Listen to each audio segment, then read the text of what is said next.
Oi, pessoal, vamos falar de preconceito e discriminação. Oi, Kátia, tudo bom? Dani, tudo jóia? Novamente estamos aqui com a Kátia Scodeler, que é psicóloga, e hoje estou curioso para saber uma coisa dentro da atuação dela. A gente tem ouvido falar muito de preconceito, da discriminação em função desse preconceito, e eu queria saber para ela, como profissional da área, atuando, né, com pacientes, como é que funciona isso? Porque eu imagino que você receba pacientes com várias formações, de várias origens, ah, bagagens familiares e culturais muito diferentes, né? E como funciona isso dentro da sua profissão? Porque é, você vai enxergar as pessoas sob o seu ponto de vista. Como que você separa isso? A Kátia, pessoa que está ali enxergando o paciente, e a Kátia, profissional. Como é que funciona isso dentro da tua área? Bem, aí a gente está falando, né, do preconceito meu Isso, enquanto ser humano isso. diante da diversidade que eu encontro para cuidar. Isso. E como lidar profissionalmente com isso? Como que é feito isso? Né? Sim, eu acho importante que, primeiro, o Contardo Caligares, ele vai falar disso no livro dele, Cartas a um Jovem Terapeuta. Ele vai dizer a respeito disso que existem limites que o profissional precisa saber se ele aguenta. Se ele não aguenta aquele limite, então ele cita um exemplo clássico de um judeu que vai atender uma pessoa com inclinações nazistas. Né? Então ele diz assim, por mais que a gente trabalhe, existe o conceito de transferência e contra-transferência, né? Aquilo que o paciente transfere para o analista e o manejo que o analista tem para não atuar na contra-transferência e não deixar de ser terapêutico o processo, né, que tem que começar ali. Então ele diz assim, se é um judeu atendendo um nazista, vai ter que transferir, eu vou ter que encaminhar para outra pessoa, né, porque assim, existem coisas ali que vai vazar de mim e vai atrapalhar o processo terapêutico. Então é muito importante que cada analista, né, entenda que existe o seu limite. E qual é o seu limite? Né? Isso está relacionado também com a questão de vocês não atenderem familiares, amigos.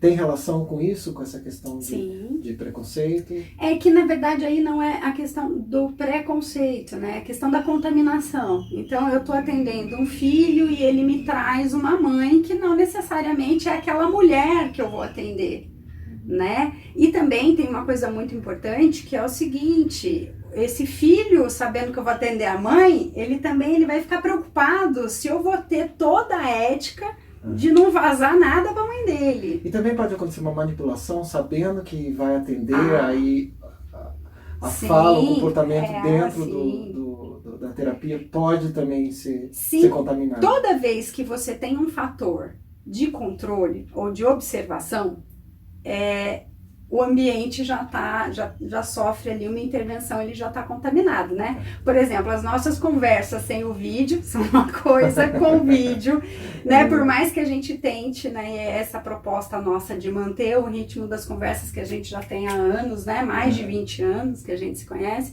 Então, assim, por mais que a gente tente, o fato de ter uma câmera ali e alguém do outro lado que vai ver, a gente já fica, né, tomando cuidado com o que vai falar, com o que vai pensar. Então, assim, e tentando, óbvio, também manter o foco para atingir os objetivos que a gente quer. Então, se eu estou atendendo um filho que quer, né, ou que tem a fantasia, né, que isso vai tomar cuidado com aquilo que vai falar, ou vai falar na intenção de. Tá. Então, não é aconselhável atendimento de família para um processo psicoterápico. Tá.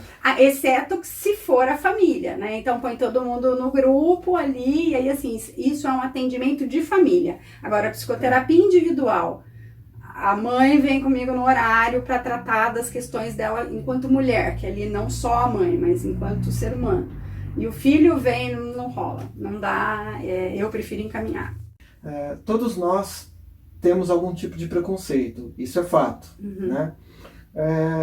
Como é que a gente faz para identificar até que ponto isso está saudável o quanto isso passa a ser patológico, é quando isso gera discriminação ou tem algum outro limite que a gente pode perceber?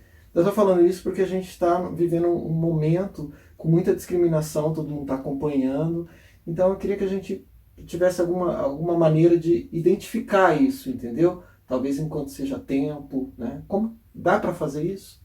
Então, é importante fazer, é imprescindível no processo civilizatório que a gente faça, né? A gente lida com diferenças, né? E é preciso o respeito pela diversidade, é preciso respeito pela diferença, né? A gente tem que trabalhar isso o tempo inteiro. Eu posso não concordar com você, mas eu preciso respeitar o fato de que a gente pode discordar, né? Porque de fato quase tudo é um pré-conceito, né? São pouquíssimas as coisas que de fato nós conhecemos intimamente, né? Se a gente for citar, por exemplo, um político que eu defendo, eu tenho que defender com certo cuidado, né? Porque assim, a gente se conhece há mais de 20 anos, eu não sei tudo sobre você e não é tudo que eu vou dizer, não, eu tenho certeza que o Dario não faria. A gente tem que ter cautela, né? Então, assim, a gente tem um pré-conceito, eu tenho um pré-conceito em relação e eu acho que fulano seria assim, eu acho que tal vertente é assim, mas eu não posso brigar com isso, eu não posso não ir, assim, o radicalismo ele é complicado em qualquer segmento, né? E o preconceito ele segue isso, a pessoa ela vai tomando aquela paixão por uma determinada ideia, por um preconceito, por algo que está na cabeça dela, né? Que não é absoluta verdade, e aí é perigoso, né? É perigoso extrapolar como a gente viu, né? A gente acaba perdendo a humanidade, indo para barbárie, e isso é inadmissível, né? Assim, não tem outra fala. Ok, obrigado por mais um bate-papo.